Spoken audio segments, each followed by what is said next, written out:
Hey, welcome to Content Breaker. My head's out in space right now.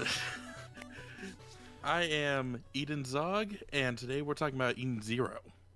Oh. And joining me is the producer of Eden's Kelz, our Starshine Static, and Granbell Strange. How y'all doing? Granbell Strange. Fuck yeah! I'm doing great. I'm the home, the universe. I'm the starting Damn village, straight it will. the starting planet.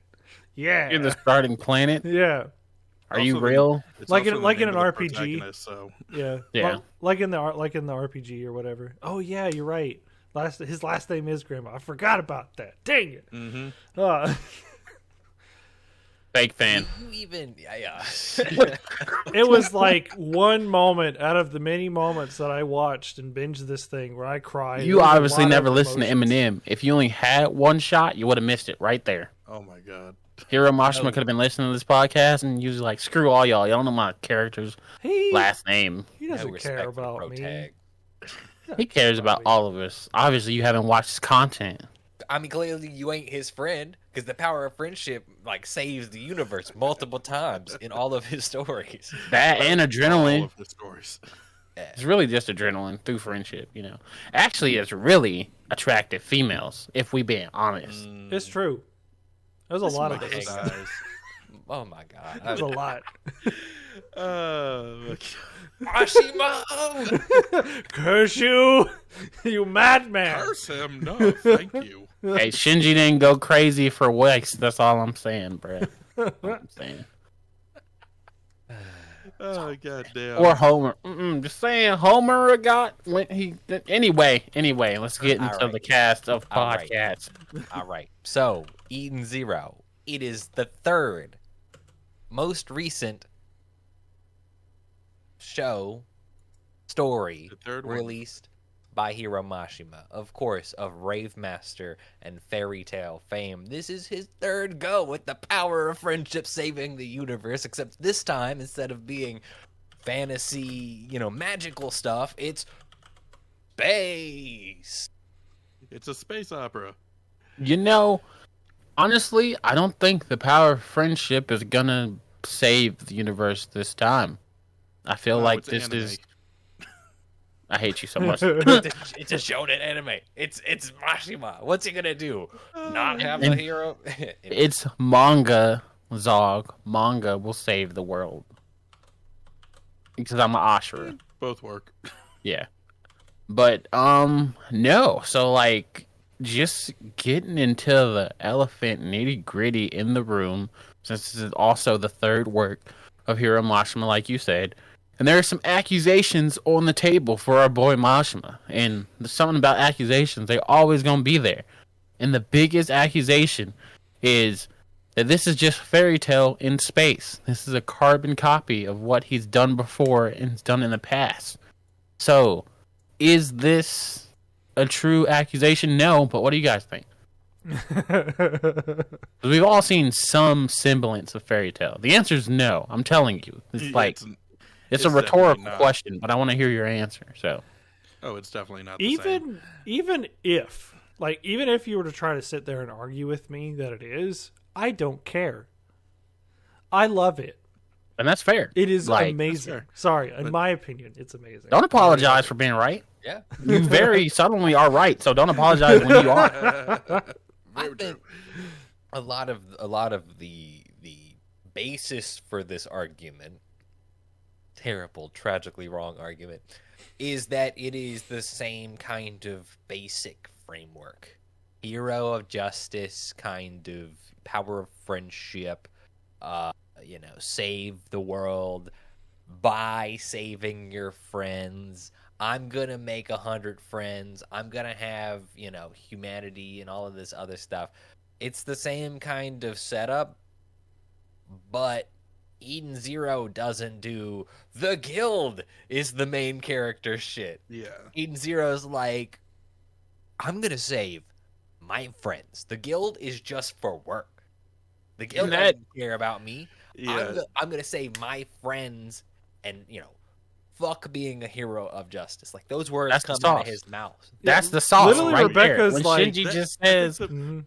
I think the Cheeky. biggest thing the biggest difference between Eden Zero and Fairy Tail is that Fairy Tail always has this kind of like child-friendly kind of air, even in its darkest moments. But Eden Zero gets very real with its shit. I'm not refuses to hold any punches. Yeah, I was really not expecting like just how kind of dark it got, like the whole way through. Oh, you I'm have like, no idea. I was literally like, wow, we're gonna go on an epic space fantasy adventure. I can't. Oh crap! I'm just telling you right now. For those of you who have only seen the anime, it gets darker. And it gets worse. I have to bring up something. Like Zog and I have to squash something on this podcast since it is related to this podcast. Zog, I need you to tell me how you hate One Piece, but you love Eden Zero. Because Hiro Mashima himself has said that he has gotten inspiration from One Piece for this. And as a One Piece watcher, hey, I'm talking. As a One Piece fan, and dare I say fanboy, and I feel like our homie Strange can agree with me. There is a lot of semblances and like themes that are present in One Piece. Like Shiki, I can say, is a Luffy type character. So I need to know how you hate One Piece, but you love Eden Zero. I love them both because I see the semblances and also their differences. But I need you to tell me, like literally. Okay. Just my biggest gripes with One Piece are basically that it's not even really just gripes. It's just me personally. I don't resonate with this thing at all. And if any reason that I hate it is because I've been around people for years that praise it as one of the best things ever. That I'm just no, I do not understand this. And all you're telling me is, oh, it's great. I know it's not me because I'll give you a dissertation if you ask me why One Piece is great. And then as far as like Luffy itself, Luffy as a character, I don't see similarities between him and Shiki except for the fact that they're about their friends. That's about it. I think that's the biggest driving force is their friends, which I grant you that could be a cornerstone for both characters. But I see Shiki going about it, and early Shiki, like what we see here in season 1, yeah, okay, I'll just grant that one to you. But later on, as things go, I don't know, because I can't keep up. I refuse to go back and even try with One Piece at this point, because there's way too fucking much. There was no way I'd be able to take it all in. I feel like the comparison between Shiki and Luffy is very much exactly like they're about their friends. Like the perception of what is right and good is the insignificant part. They're going to do what's good for their friends. And, that might be punching the world government in the fucking face and, bringing a war on. But it's because they murdered his fucking friend. And it's like, it's that kind of motivation and drive and kind of fallibility where he's not a hero of justice. And that's kind of the focus because fucking Natsu's like, the power of friendship is always good. And he makes it all happen just based on that. Yeah. But one thing I really do like about Shiki is that even as early as season 1, just these first few arcs, he's learning and he's getting a reality check. He starts off with no social skills, and he's learning, and he just wants everyone to be his friend. He wants to be friends with everybody. But he quickly starts learning that you can't make friends with everybody. Some people aren't worth being friends with. Call me season 2. Here we go. Yeah. Some people, they change, and you just can't have them in your life anymore. And True. Some people are just trash. True. Like, let me tell you. So I'm gonna save that though, but let me tell you, some people are trash. Like, now you're right. You're right. And I know we're gonna go into it later, so I'm not gonna even that's why. Yeah, we'll focus on it now. But I think one reason why people initially brushed off Eden Zero is a lot. Okay, first of all, I gotta call out some homies. Well, not homies. I don't know them personally.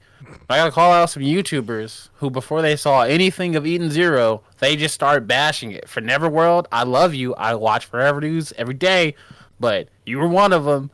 Like, Cheapy Reviews, you were one of them. Like, y'all were out here saying, y'all saw the images, and you're like, Hiro Mashima can't get away with this.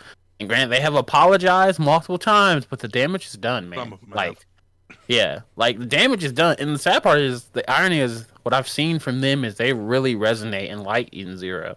So, it's like, I forgive you, but your words are hurtful and have hurt Eden Zero in a way that makes me worry if we're going to get that, you know, reception that's needed to keep it going because of how fickle, like, the anime industry is.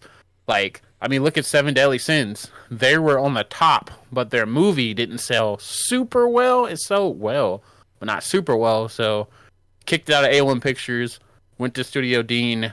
We all saw how that went, and then no one cared about the finale. But what is it they said that made their opinion, you know, influential, even if it was incorrect to their true feelings once they experienced the media? Basically, a lot of fairy tale hate, and that this is just a fairy tale clone.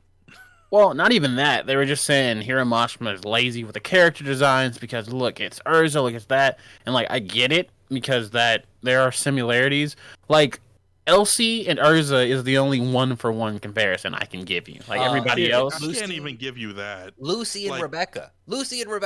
Blonde, side main character, with Happy. Rebecca is great, though. She actually does stuff. No disrespect.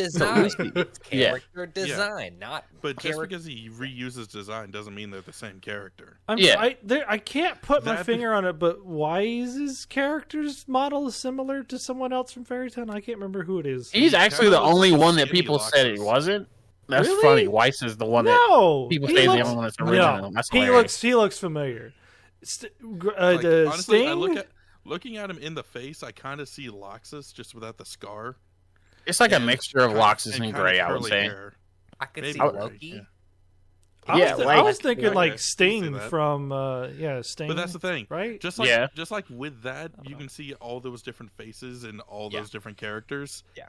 So fucking what? Doesn't mean they're all the same character. I'm not saying I'm not saying someone else. I can't remember the dude's name, but I want to say it was like it was Just Stop who did a whole 30-minute video like praising Eden Zero. Like I was like, yo, you a goat. Like I subscribed to him, but I only watched that one video. But he did a whole thing about like how people, what they're saying about Eden Zero, like other people have done. Like if you look at Boishi's stuff, the person who did like Dr. Stone, all his characters have those eye marks. If you look at, look at Fate, man. Like Fate is literally how many instances of Saber are there? And it's still, but you know, I get it. So I can't really be. I got two things on this. One, Hiro Mashima has the fucking formula. All right? Mm-hmm. Now here you go. These are like always B tier goated shonen. Like this isn't a top 3, but this is making his money. Yes. Every single time. He's got the formula, whether it's character design, whether it's the storytelling about the power of friendship. He's got the fucking secret sauce. No, you're right. But like 2, which is a feature of his storytelling, and I am begrudgingly excited for. Yeah. Is the meaningless cameos. How many times did I see Natsu in this thing and Lucy from the back? That's for us. That's not for you. That's for us. Just like when we saw Rave Master. I was like, that's for us, not you. Just like with the blue cat named Happy. It's just in each one of them. He carries Plu. Yeah, he did Plu from Rave Master, the fairy tale, and now Happy to this. Yeah, you know, and Happy got a new story. But Plu's in this too. Happy's a gun. Plu's in this, that's all exciting. But it's like, between seeing Natsu and Lucy and the other girl that could read from the early days. Ellie? The one that got pinned up with the cross by Godjill. Levy. Levy. You see Levy in the guild hall. I saw I saw Lisana. Lisana made like a small cameo when they were all trying to get away. They were in their outfits. But let me tell you something though. Did you pay attention to that fairy tale like Natsu and Lucy reference? Because if you saw it, he was making fun of himself. This isn't some guild about happy and friendship where all your problems are resolved. Yes, I know. And then we immediately see them leaving the fucking diner. I get it. Yeah. But it was like a meta joke. Yeah. Him existing in this universe is insignificant to the story. And it's not even like they exist in the universe. It's literally just for the viewer to go, oh my god, I recognized it. And I kind of got like a petty beef. Yeah, I kind of get that. It's one thing if the whole story is supposed to be meta or something, kind of like Scream. But when it's just a meta joke in an otherwise take itself seriously kind of story, it can kind of take you out of it. But that is Hiro Mashima's style. That's part of his comedy, and that's things that other artists don't do in storytelling. So like that transcends all of his works. That is like a trademark signature thing he does. So and I know what I'm getting into, but yeah, and we know what we're getting into. And honestly, at the end of the day, is it really wrong to kind of reinvent the wheel as it is, or like bake a different kind of cake a certain way? Am I making any sense? I mean, it's like we know what we're watching, what we're expecting. It's a shonen, but like there's like a slightly different twist. Like I understand what you're saying. Yeah, and what Hiro does, at least how I view it, is, it comes down to storytelling. You've seen these character designs, you've seen this, and it's a picture painted. What he's done so much as he progressed is like the world building, and he's actually talked about how opposed to he was writing Harry Tale while he was writing Fairy Tale. Shut up. He was writing Fairy Tale as it was coming out, like he was doing that. Here he says he wrote all of Wraith Master all like planned out and everything. Wraith Master all of planned out. Fairy Tale was as he wrote it. Yes, and what he's doing with Eden Zero is a combination between the two. And this is really working for him as someone who's like peered a little bit ahead in the manga and, kind of saw this. I remember, I'm not trying to toot my own horn, but I remember when this came out, I was like, Zar, you gotta check it out. He's like, damn. And then he saw something. I was like, yo, look at these characters. Look at this art. And he's like, all right, now he's ahead of me. So I'm like, Hiro has that like effect where he is definitely pulling a lot of similarities from what he's done in the past, but this one's carried by his storytelling, his strong characters, and I love Fairy Tale. I am a Fairy Tale wizard, as cheesy as that sounds. Just need a crest on your body somewhere. But I'm gonna say it, like, one day you will. This is better than Fairy Tale, in my opinion. Like, oh hell yeah! Blasphemous. I'm just kidding. I mean, it is like in terms. Okay, I wouldn't say I like it more than Fairy Tale, but I'm saying it's better. It's like I am a person who I'm just gonna use Attack on Titan for a reference. I have my gripes with Attack on Titan, but it's not one of my favorites. But I will say it is great, and even on the bridge of a masterpiece. But it's not one of my favorites. Yeah, so. It's like one of those things. Like Eden Zero is like a superior story, and is really. I'm excited, and I really hope Hiro Mashima, as hardworking as he is, because he's a goat, and I'm just gonna talk about that now. He's like, this is his third successful story, like you said earlier, Kelz. Like even I'm gonna put it in preference for you. Kishimoto, the creator of Naruto, failed with his second series, Samurai 8. It cannot get popping. Like, and he gave us Naruto, one of the cult classics. Like, Naruto is a huge reason the anime popped off in the West and around the world. Like, whether you like it or not, that's a fact. And the fact that his second series couldn't be as successful as, he wanted to be, that it ended up getting canceled. And Hiro Mashima's on his third, and people bash his other two? Like, it's crazy. Like, because, like, I mean, I don't know. people bash I haven't heard anybody bash Rave Master. I have. But you don't hear him talk about it either. So Rave Master's so old. That's because they're too busy bashing Fairy Tail. You know, you're going to bash the most recent bias. Now that's true. But people... I think the part of that is kind of playing into the fact that, Kishimoto put out one of the big three. Yeah. The expectation level was so ludicrously high that, it killed, Kishimoto's second series, but also it killed Bleach early. The only one that persisted was One Piece because Oda's a lunatic and a god. But that strain and expectation of being that big is part of why Hiro Mashima is so successful. He's got the formula, and he knows the constraints of his work. Even if the production of Fairy Tail got kind of out of hand and we had to lose off and make a whole another 100-year closing arc, an anime arc just to finish it, which got made, he's learned from everything he's ever done and is constantly improving and presenting information. Even if he's not reinventing the wheel, he's polishing it. He's making it the best that he possibly can. He's got pretty good looking wheel. It's actually kind of hilarious because as Fairy Tail ended, the same problem with Naruto. Everyone who liked it kept clamoring for more of it.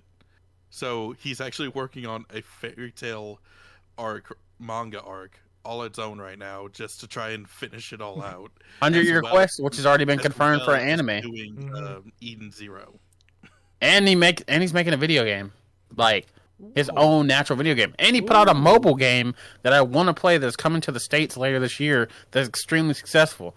And I'm just this man is a goat, bro. He don't stop working. He is literally he is the dream. He is by far my favorite mangaka, because he just, he's a beast, man. And anytime you have made a series that makes me want to go sully my body with ink to put it on there, and you might have done this twice with 2 different series, goat.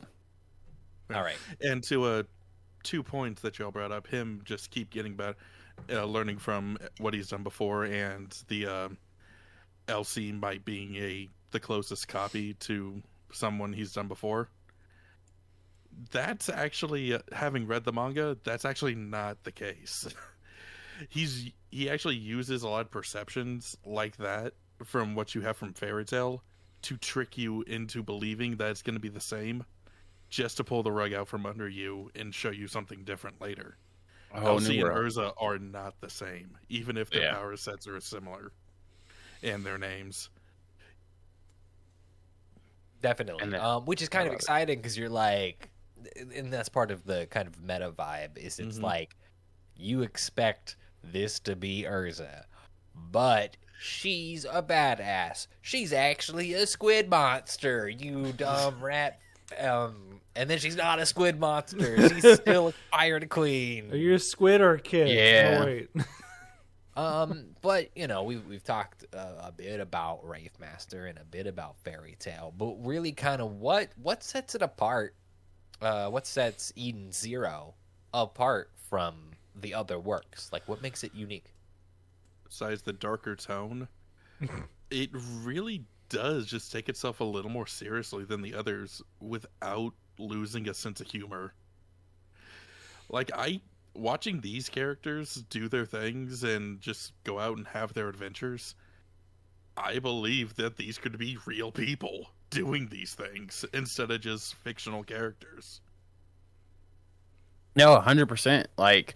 These are all, and they all have, that, I know you're going to hate to say it, but they all have that One Piece-ish backstory where they just, they have a main crew member backstory. Weiss, Rebecca, Homura, these are all, beautifully tragic stories, which kind of put them in league with Shiki to go and do something and, make us care about the character. And they each have to overcome that in a way that's wild, and I'm excited to see how that callback to everybody overcoming their stuff is, because it's crazy. And I noticed that as well, going back, but I'm here for it. I don't care. I'll go on another One Piece journey in space. This is fine with me. No, I did notice. I'm like, everybody got like a tragic backstory. Oh my gosh! Like, even the characters who like are like, you know, the 4 shining stars or whatever. Like, yeah, they're the top of the top of the line. Oh crap! They also went through a lot of crap. The past 15 years. You have no idea. Yeah. Shit. But yeah, anything happened to sister, I'm riding in the streets. But we saw at least something what happened to sister at the beginning. No, I mean, if like a Valkyrie situation happens to sister, I'm rioting in the streets. Sister is great. Fuck. We'll find out in season 2. I'm not ready. I saw those previews. I'm not ready. I'm ready. But definitely, the darker tone, the more intense themes and subject matter, definitely.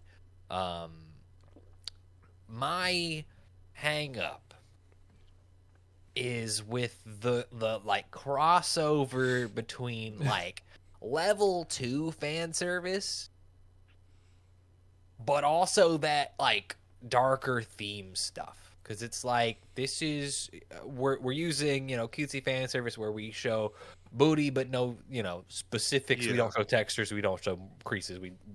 Hey, look at this booty. It's a booty. Right. You gotta have some censorship somewhere. Yeah. But also we get into the tentacle stuff, and we get into like weird, creepy dudes being weird and creepy. Literally, every bad guy is freaking horny. I didn't understand that. I was like, why is everyone horny? Guy. Almost every bad guy. That is also a theme with Hiro Mashima's writing. He goes out of his way to make every villain kind of horrendous. Like, they all have something about them that any reasonable person, having met somebody like that, would immediately just go, okay, you ain't right, and you need to get out of here. But I feel like that's Japanese culture in general, and we can't just put that on a staple of Hiro Mashima. Because when you look at, like, people in Japan, like, demonize, like, villainous people. Like, if you look at My Hero Academia, like, the villain arc, like, was the worst. Like, they hated that, like, over there, because they just don't rock with villains. And if you look at stuff like, you know, Rurouni Kenshin, we saw what type of bad guy Home Dude was, where he, like, shot through his, like, lover to get to Kenshin. Spoilers, it's been 30 years. Oh, well. But, and you just look at, like, even One Piece, you know, and Digimon, like, even, like, just things that the villains are always despicable human beings. Very subtly are they people we can relate to, but even when we relate to them, we see that clear difference between us and them. Like, you know, Shigaraki Tomura. Like, yeah, you know, we've relate and we see how you do that, but, you know, we're still, like, not, you know, even a criminal is going to have some type of, like, ethic code to not indiscriminately kill people.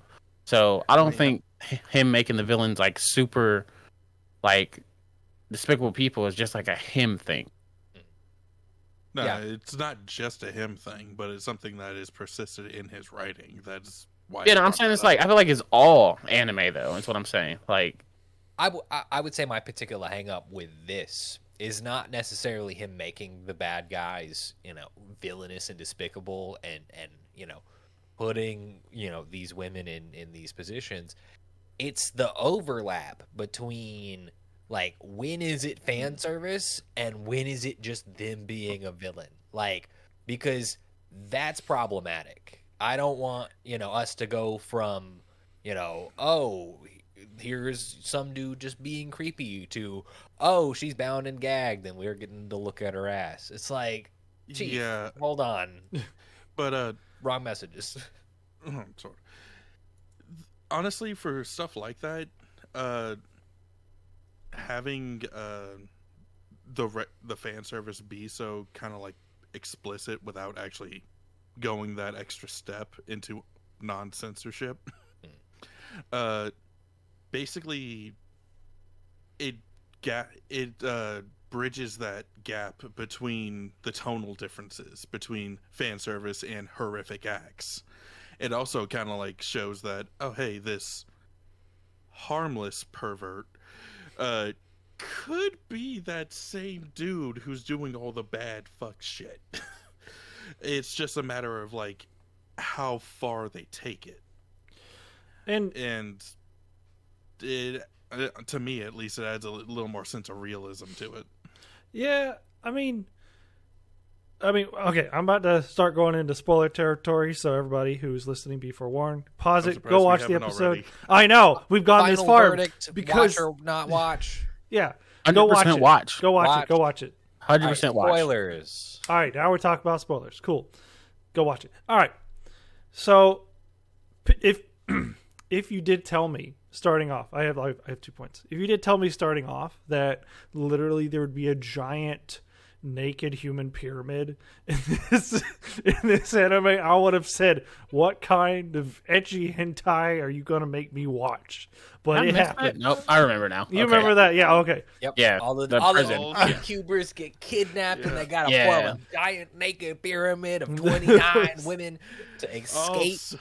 All powerful, soapy and everything. Like it was like I'm like this is simultaneously like weird and like kind of I feel like it would actually be like not far off they from. They did what it takes to get out under their own power. They didn't wait for someone to rescue them. I feel like this would have been something in Criminal Minds or something like that, right? Like that's what it felt like to me. I'm like I feel like Hollywood. I'm surprised Hollywood hasn't done something like this. They did the Human Centipede, so I mean close, you know. Chief. What? Sorry, you said. I mean, that's an entirely different. That's not exactly Hollywood, but they were naked. But I mean, you know, the fan service is very much a facet of this show. Oh, yeah. We've got stuff like that. We've got stuff like they escape and they go find clothing, which are just a variety of different costumes. And I love that. That was fun. Considering the place they were in, yeah. What else was there gonna be? I don't know, man, but like Hiro Mashima could have written something different if he wanted to, but no. So listen, and that's where we are. Yes. Listen. Would it have fit with what he was going for at that scene? No. You don't. I'll tell you this: if you lose Cat Girl Rebecca, you also lose Bunny Girl Homer. And are you ready for that? I'm not. You may lose me at that point. Listen, you might catch me flipping burgers at McDonald's or Wendy's if they drop a figure of her, because they might. I put a price, make it $400. I don't care. I flip 400 burgers. The other thing was, while there wasn't a lot of it, I steal Strange's car and sell it. No, it's not worth that much. You couldn't pay you to get rid of the damn thing. But anyway, it's worth $400 just to scrap it. Strange, you got some.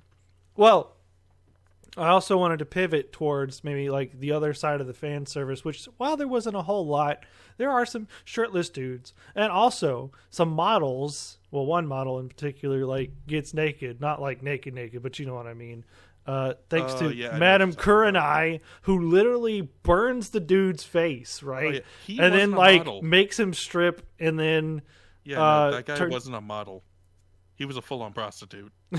He was a model / licensed butler, winky face. Okay, I'll have you know. And like now he's just a licensed butler. I wasn't expecting. And a punk. You know, after she burned his face, I was expecting him to be gone, but then he came back, and next time we saw him, he's like gagged, like full face mask on a chain, naked. No, that was a thing. Go back and watch it. It was a thing. No, that was a thing. It wasn't until Shiki showed up and destroyed the palace that he got out, put on the gangster outfit, and was just like, "I'm getting mine." I totally forgot about that. It was. I did. I was like. What? There's a lot of storytelling. So what the crap? Oh my gosh! Got it back in blood, bro. He did. Ooh, she came back. Yeah. I want to talk about. Since we're like talking this, I want to ask you guys: do you think that the darker tone was the right choice, or do you think that it's a risky move? Like, I personally feel like going in the darker tone is what was lacking from Fairy Tail. And his other series, they did have dark moments in Fairy Tail. I would like to state that there were dark moments in Fairy Tail, and there were definitely dark moments in Wraith Master. Like, I still feel like aspects of Wraith Master were darker than Eden Zero, but I haven't caught up to the manga, so I can't speak on that. But do you feel like going from Fairy Tail, where you had this sense of like everything's gonna be okay to the sense of uncertainty. Like, I did not expect, again, spoilers, that one of the 4 shining stars would be dead upon arrival. Like, yeah, that was, and that kind of messed me up a little bit, only because like I was kind of hoping to see like a passing of the baton between her and Homer, because I just didn't see how Homer could replace her or anybody could replace the 4 shining stars, because they seemed to be, indispensable. So seeing that twist of Valkyrie being dead and the way she died was kind of wild to me. Like, do you guys feel like that was like maybe too soon, or do you feel like it happened right at the time? Like, how do you feel about that? I think it's perfectly acceptable what happened. I mean, it makes sense. You don't see these characters went off on their own journey for 15 years, while they are super amazing at what they do. It's more than likely at least one or two of them would have had lost something, and it did blow my mind. I was like, no. Like, I'm here for the darker story, and I think that's what sets it apart from fairy tale, honestly. Okay. Yeah, no, I think that I feel like I saw it coming,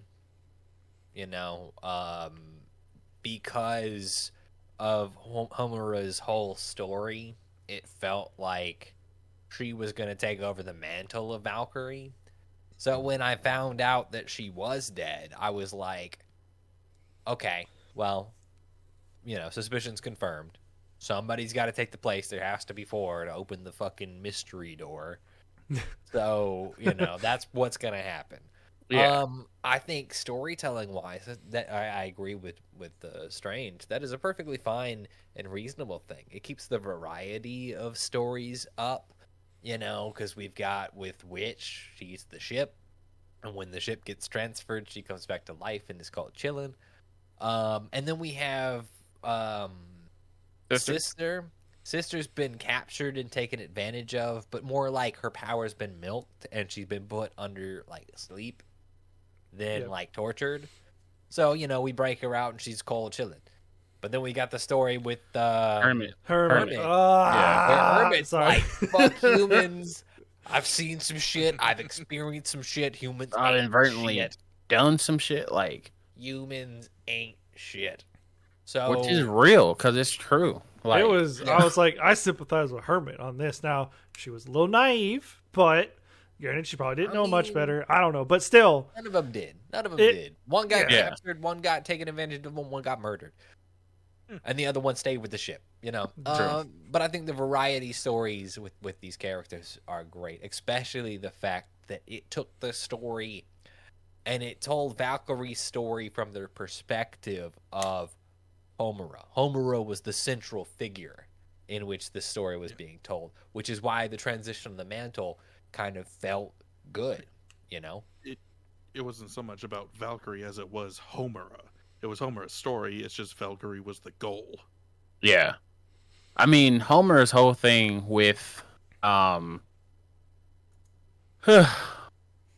with the whole part of the misunderstanding of Valkyrie not being her mother, really hit home for me. She's like that whole there was so much more to that. This whole story with Valkyrie basically teaches Homura the same lesson that he would constantly bring up with Fairy Tale. Found family is as much family as blood, so if not more. Because your real mother might be just a dirty hoe. Anyway, not might be Strange. Might not give a fuck about you. Yeah. Wait, yes. This is maybe she's season not 0. Maybe she's not here because she ran out on your ass instead of. Cheeky though. He's like, I'm gonna bring you back to Homer. Threw her down. That was. Damn. And she was like, I have no attachment to you at all. Man, and that's the other thing. Seeing our characters kill people. Granted, that's amazing. Homer, with the whole thing with the real sword, and then Homer killing that guy. Who deserved it? Don't get me wrong. I was just like, okay, Man, okay. My girl, this whole time was like, when are they gonna kill the motherfucker? They all deserve it. They're all terrible people. When is one of them just gonna get murdered? And then it's like, it happened. She's like, good. Homer was like, "Hey, I'm okay with this." You shall receive. Homer said, "Thanks, Master. I'm a-okay with this." I'm just like, that's real. Oh, you just what an amazing moment! I was not expecting that at all either. Like Madame Kurei's comeuppance too was like crazy. Kurenai, you know, she gonna bitch don't deserve her name. Say it right, but like her unforeseen, like, you know, ambiguous, whatever happened. Yeah, was well deserved. That's what the layering of the plot right at that end point. It's like, okay, the extra super evil dude is coming to fuck up her shit because she owes him money, and he always collects. And then it turns out to be Cedric, the son of a bitch, who she melted his face, and now he's got a gang of other dudes that are gonna, like, I don't know, use her till she dies. That's dark as fuck, especially when, like, she's running through the forest and gets domed with a baseball bat. That was hilarious. I said, because the whole time she's running, she's like, I'm gonna rebuild it. That hit too. The whole fandom felt that hit, bro. Like, it was the whole fandom felt catharsis at that hit. Yeah. No, Hiro Mashima, this is fucking dark. And that's what I'm here for. Like, that's what I'm here for. But the thing is, I can't blame them for any horrible thing that they're gonna do to her, well, because all the things that bitch did. I mean, individual responsibilities, they can make their own decisions. They chose to be evil and take vindictive revenge. Yeah, true. I mean, do I recognize the justification? Yes. I see the storytelling part of what happened to this man. But you didn't have to go and, like, I don't know, whatever happens in the ... you know? like what happens in the ellipses stays in the ellipses. Yeah, no. I mean, sometimes, you know, like, hey, he had to let him know this wasn't a fairy tale anymore. This ain't fairy tale. The more we got he said, do fairies have tails? No, because they dead. Like, we hit that fairy with a bat. Man, but all right. This definitely isn't fairy tale, which is about magic. But we do have a magic system or a set of abilities coming from Ether Gear. How do y'all feel about Ether Gear? I'm going to say some bold stuff. I'm going to say it. I feel like it's one of the better power systems in anime. Like, and everybody talks about how Nin is the best powers, energies explained. I'm like, okay. Your ninja way? No, Nin as in Hunter x Hunter Nin, not like Chakra is like, I have issues with Chakra. It started off great, and then it was like, when he was out here spamming Kaiju Beast Bombs, like, what happened to your Chakra pool? It's infinite. But Sasuke, it's infinite. When you got Kakashi saying for 3 episodes in a row, I'm running low on Chakra, and then he make a full-ass Susanoo on his first attempt. Listen, man. Anyway, we not here to talk about Chakra. I will say,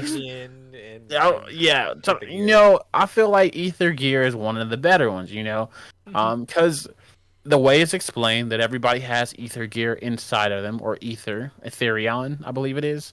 It's just Ether. It's Ether as far as we know. Ether is the material, and everyone's got it a bit inside them. Ethereal is like what the material is made of. Okay, yeah. So there's everyone has ether inside them that can be brought out. The fact that the spaceship Eden Zero has a, you know, like monopole that everybody is after in the universe because it's one of the few left that can like bring out ether gears inside of people is really dope. That our heroes kind of possess that. But you know, it's cool to see that everybody has like it's like, as where we are now, it leaves a lot of mysteries. Like, you know, because Homer, how did she have the same ether gear as Valkyrie?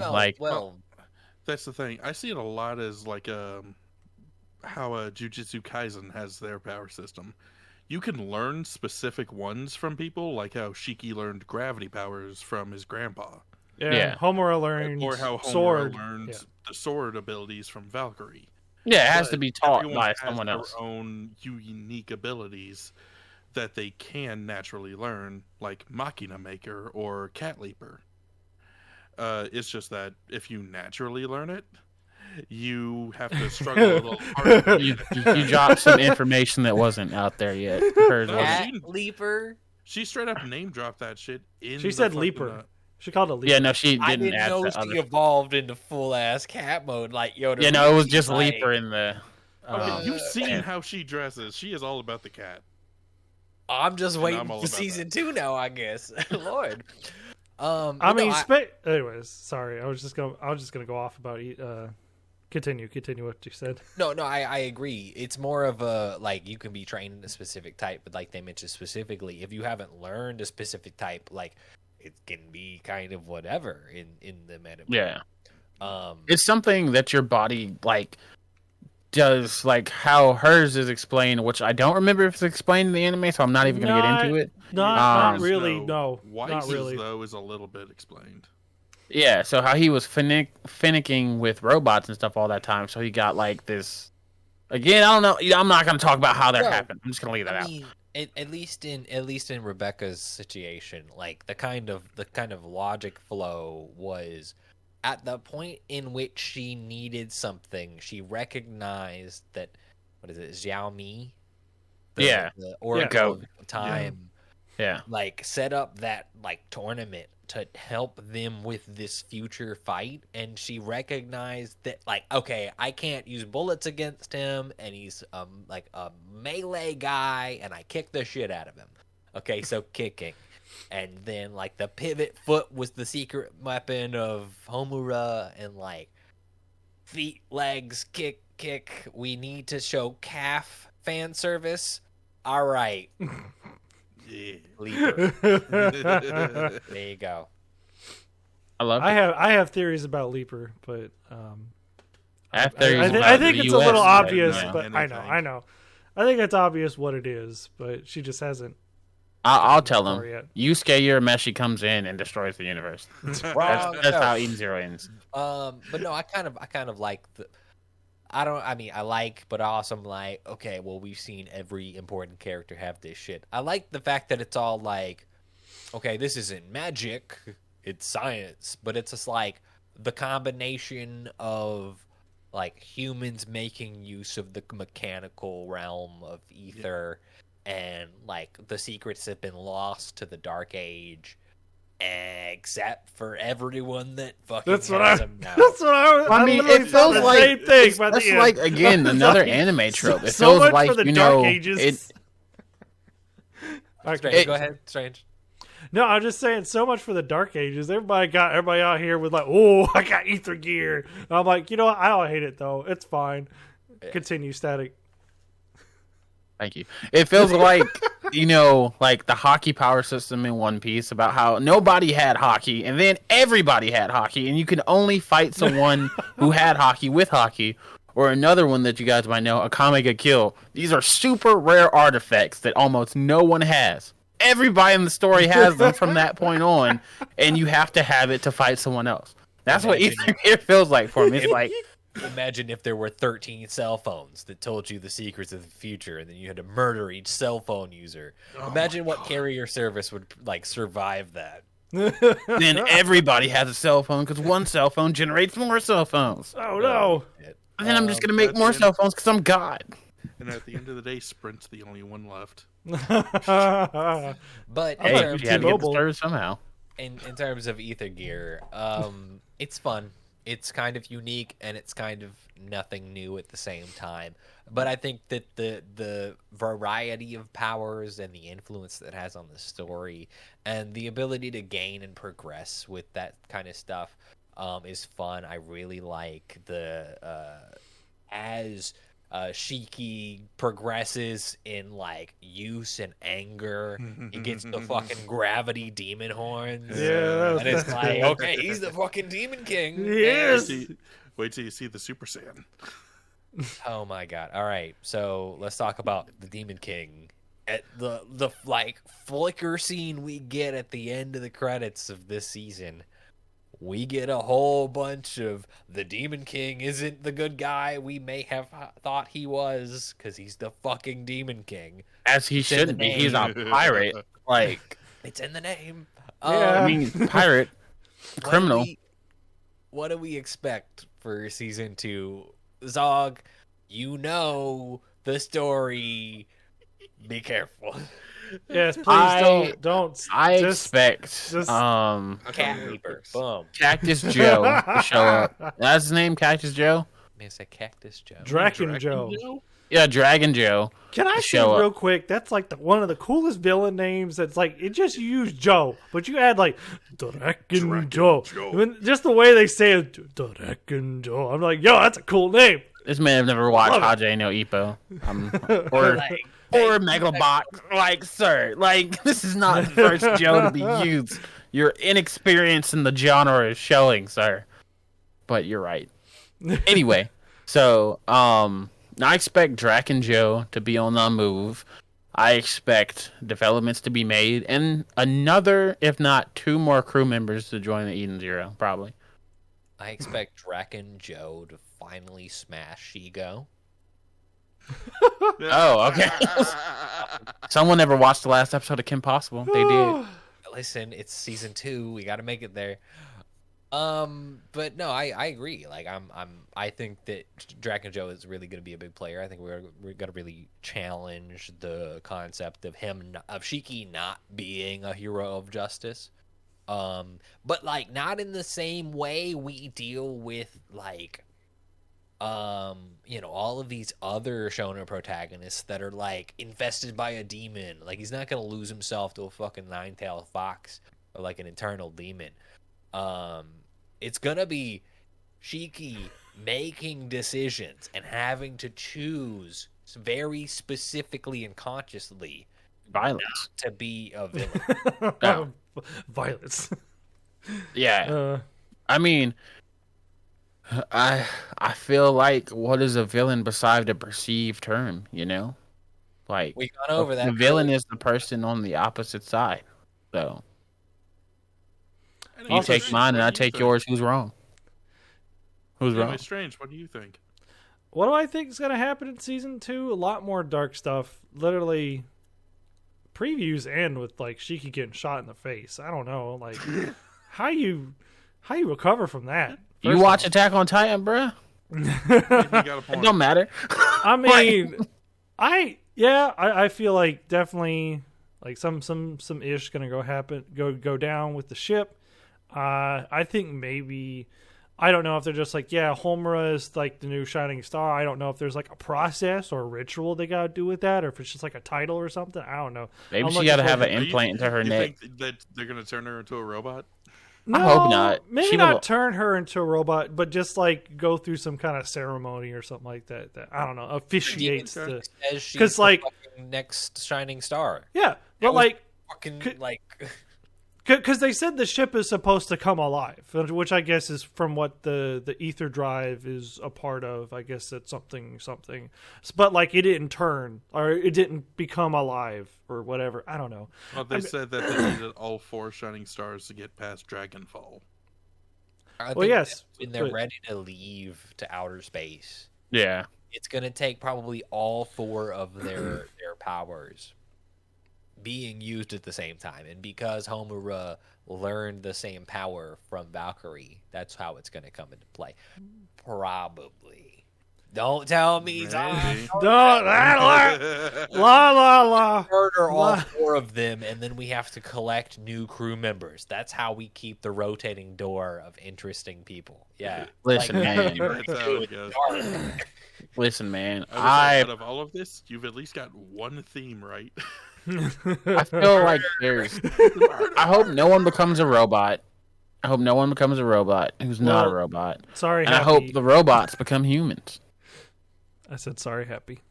I hope that only... That was tragic. Pino ain't getting her wish until the very end. If she survives. I feel like I meant to say this about a theory. I hope that Rebecca and Shiki are the children of Mother. I don't know if that's like a chance of that happening, but I hope. that is something that I happens. can't say anything without possibly spoiling something, but without saying I don't know for sure. But I do have theories. Why do you propose Rebecca is a child of Mother? Because like we don't know things about Shiki, maybe kind of. Well, we don't think about it this way. We don't know anything about Rebecca. We do know that because it's mentioned. How do you think you survived like the incident with Happy? Like, don't you think that was weird or something? Wasn't that mentioned somewhere about how her origins? They don't. I thought she just. I thought Happy just the next arc or two. My bad. They might have mentioned it, but I don't. They haven't done more than just like question. Here's a question. Yeah, no, I feel like like I said, I feel like that question was proposed somewhere. Like, and that's like, okay, all these children. Like, there's also that theme of like, okay, all of these children are orphans. It's like the whole Dragon Slayer thing. Like, think about it. Like, all of our parents disappeared. Sorry, I forgot. Kelz is currently watching Fairy Tail.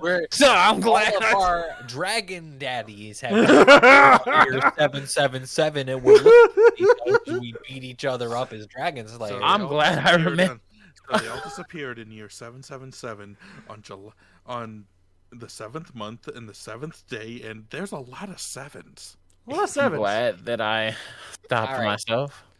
We're entering dangerous territory. Let's move on. Like I said, future arcs, don't worry about it. Okay. In terms of Rebecca, maybe they mentioned it. I don't know in the anime because I was primarily like, all right, this is Happy. Happy's came out of a fucking egg. What the fuck is Happy now? You know, all right, what's the story about Happy? Happy was about to get isekai'd. Happy's not a dragon anymore. Happy's a fucking robot. Okay, that's the story I got out of that. Maybe they mentioned Actually, he's a dead cat that was turned into a robot. But yes. It don't matter.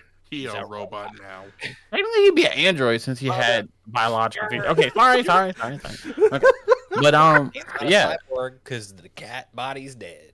Yes, so that would make him an android. But yeah, so do you guys have? Wrapping this up, do you guys have like a favorite character or like favorite moment?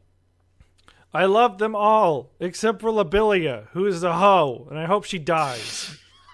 Bro, I mean, I would never. I mean, like he ain't wrong. Then here's a question for you: who's worse, Labilia or Kurenai? I mean, Labilia. It's an easy answer. It's an easy answer, but you hate them both. Yeah, and I get technically.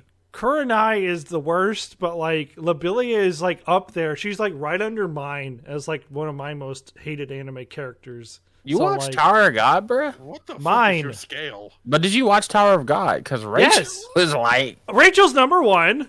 Okay. Mine, Labilia. Gotcha. So, okay, like, I thought you said mine was number it's up one. there. All right. Okay. What the hell is your measuring stick? I don't normally hate. And these are 3 characters I just hate. So... Like female Griffith. I will grant you that one. I will grant you that one as number 1. Easy. Griffith. Yeah, Griffith. Well, Griffith is always like mine. Spear hero. Rachel. Yeah. I'll put Rachel over mine though, because at least mine had some comedy. Rachel was just.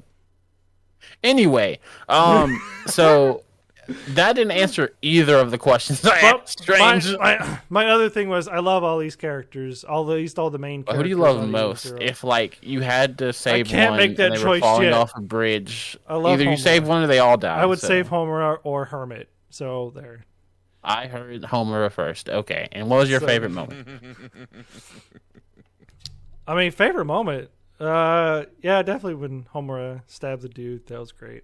That was killed the dude. Moments. Get it right. Thank you. Killed the dude. Stabbed. You killed. You can recover from a stabbing. You can't recover from death. Look, all I'm saying is, impaled. Her hand wasn't on the blade. That wasn't a stabbing. That was a planned murder. That was a happy accident. That's what we telling the cops anyway. That was a guillotine. That was coincidence.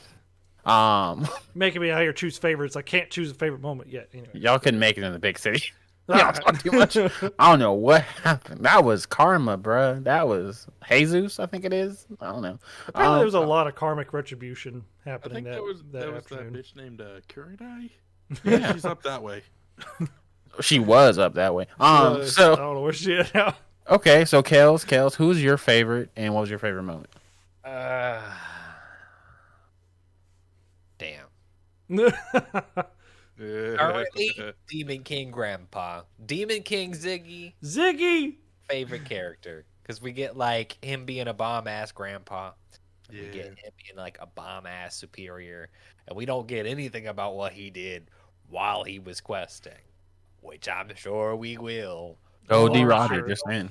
Programmed to be a Demon King for a reason. He's the only motherfucker that left Grand Bell. So, pretty hype about that. Yeah. Favorite moment is basically literally the fact that Hiro Mashima wrote a whole nother fucking show with the primary demographic of robots. He wrote another shonen anime to tell, like, robots in the future that, like, you're people too. God damn That it, was- Hiro Mashima. He watched the Transformer series and was just like, robots are people too. This man, Please I don't will hurt prevent me. Skynet. When Skynet comes to life and is out murdering everyone, please know that I made an anime that says robots are equals too, and they have feelings and hearts. on the fact that the future will come and he's gonna sell a shonen to it. I mean, he's not wrong doing it. What's the worst? Robots don't gain sentient intelligence, and then therefore, either way, he's gotten out. It's happening either way. We're already at the tip of the iceberg of that. Dude's I already mean, got my money. Yeah. okay, I'll give you that. So what about you, Zog? Who's your My favorite? favorite and stuff favorite? hasn't been animated yet. Of course, Zog. From the things that we watched, what was your favorite moment, and what was your favorite character that currently exists? I love making things difficult for you. It's fun. I'm gonna throw a box of Digimon cards at you. Good. I could use some more. Say, don't throw a robot. They have hearts.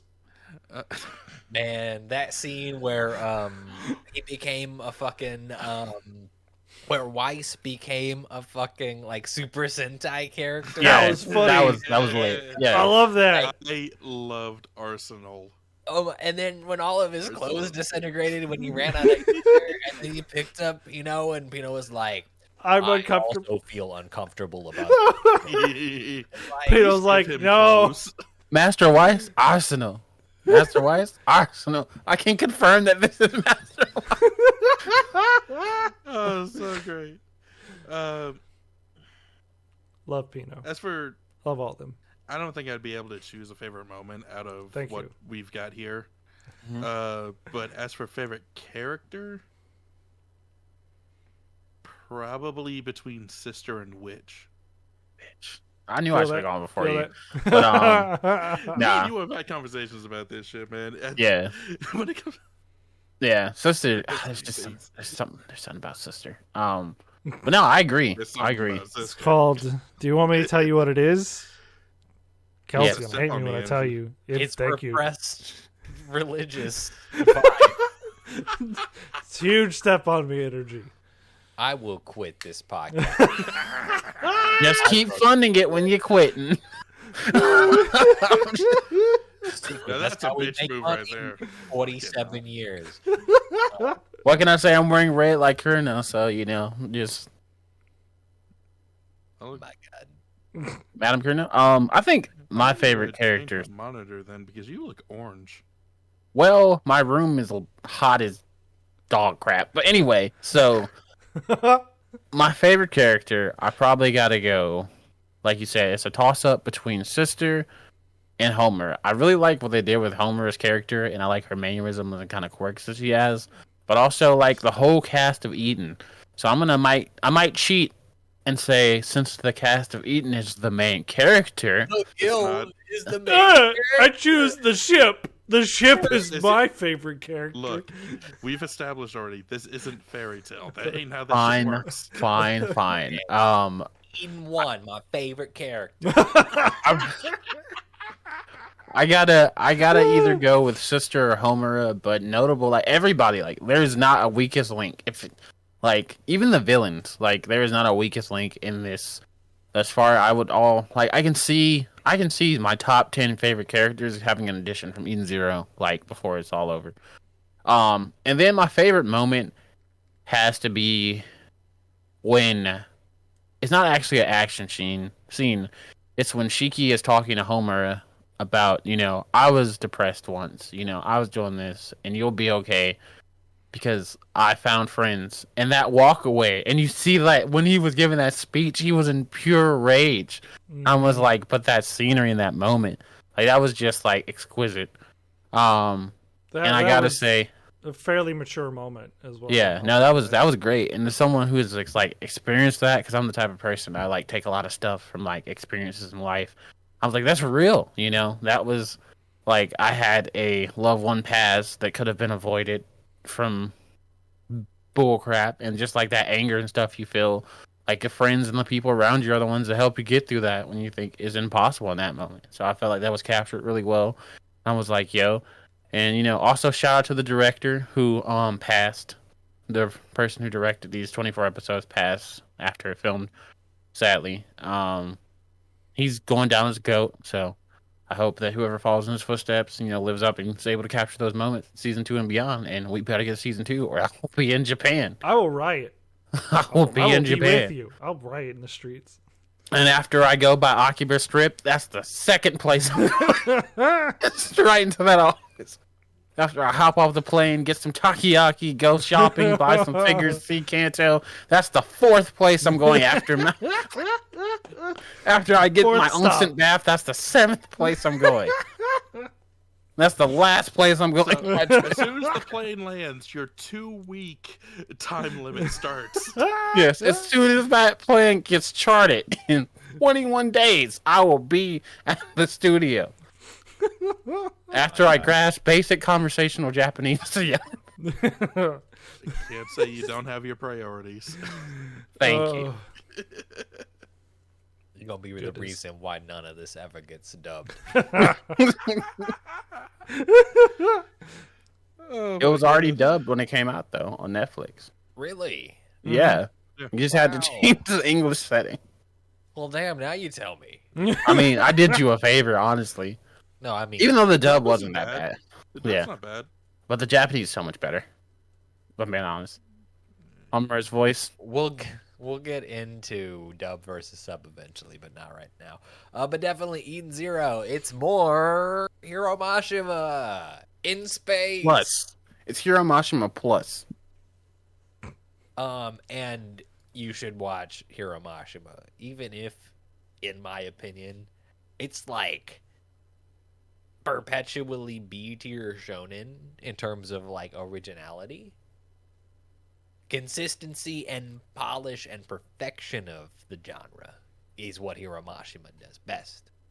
This man hasn't gotten to the good part of Fairy Tail yet. So, I mean, like, calling it B tier. I'm just saying, you haven't gotten to the first time skip. Yeah, you calling it B tier. Okay. First time skip. Why? Mind business. Fucking Shonen takes so long, which is part of why Eden Zero is so great. It's 24 episodes. He's really pared down the episode count to tell, really interesting stories. We don't really have to take forever because we're not on a network. Oh, all right. But yes, Eden Zero is fucking great. I feel that's the consistent. Anything else about Eden Zero before we wrap this? It does a great job of matching Fairy Tail's emotional highs while contributing other like dark, seriously tonal highs that give it an overall potential of, I don't know. This could, like, I know Strange told me earlier that this could be one of his favorites. I definitely see this possibly by the time it's over being in my top 10, which, is very slice of life heavy. So if a shonen like creeps up in there, then that's what's up. It could have been Attack on Titan, but it wasn't. So, TLDR, if you ain't watching it, read the manga. It's worth it. If you ain't reading, get an audiobook. Maybe don't get an Eden Zero. Eden Zero. Really cool spaceship design. Lots of stars. The Demon King is a robot, and he's raising a human child on a planet that was an amusement park. I can't describe this scene. Yeah, I can't do the sex pyramid. I'm not doing it. I'm not saying it. I'm not doing it. 29 D-Cubers were kidnapped and taken to the Lust planet. That is basically Las Vegas. So you won't find this on Kindle, Las Vegas during the Purge.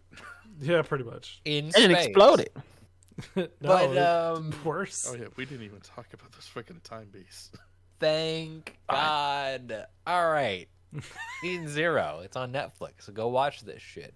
Of course, you can catch more of us on Content Breaker on all your podcatchers. We're talking Spotify, iTunes, Amazon Podcast at Content Breaker, or Twitter, Instagram, YouTube as well. Content Breaker. Gentlemen, y'all have stuff too.